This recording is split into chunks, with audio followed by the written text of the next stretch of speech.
Dr. Stanislav Renčel je za našo založbo prav to jesen napisal nov priročnik Izdelovanje klobas, salam in želodcev.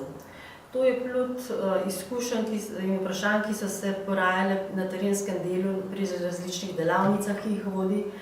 In napisan je res tak kratek, jedrnat priročnik s vsemi odgovori na vprašanja, ki se porajajo pri pripravi klobas, salam, želodcev.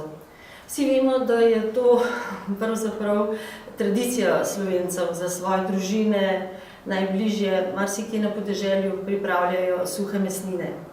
Vendar je priročnik namenjen ne le njim, tudi vsem tistim, ki se bolj profesionalno ukvarjajo s tem delom, recimo turističnim kmetijam, dovoljnim dejavnostim, manjšim obratom. Kot zanimivost, mogoče posebej opozorim na poglavje, ki poudarja, kako pomembno je pravilno mešanje in rezanje mesa. Pri tem se ustvarja mesni lepek, ki lepi koščke mesa s slanino. In tako potem niso potrebni razni nepotrebni dodatki v ta namen. Tudi pri začimbah poudarja le prave, naravne začimbe brez nekih umetnih dodatkov, ki so povsem nepotrebni za pripravo dobrih suhih mesnin. Mogoče bi opozorila še na zelo koristne shematske prikaze dimnic mesa, ker zaradi fizikalnih lastnosti je pomembno, kje je odvod, loputa za odvod zraka, dovod svežega zraka, kje postavimo kurišče.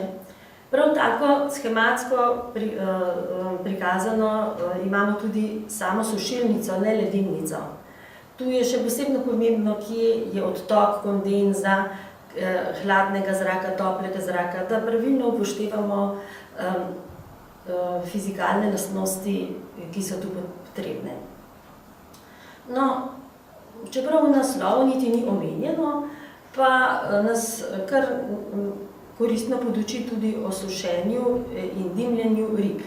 Tega se marsikdo že v sodobnem času tudi loteva in tudi tu so zelo koristni napotki. Tako da s to knjigo bo čedalje manj napak pri pripravi domačih in čim bolj zdravih suhomesnatih izdelkov.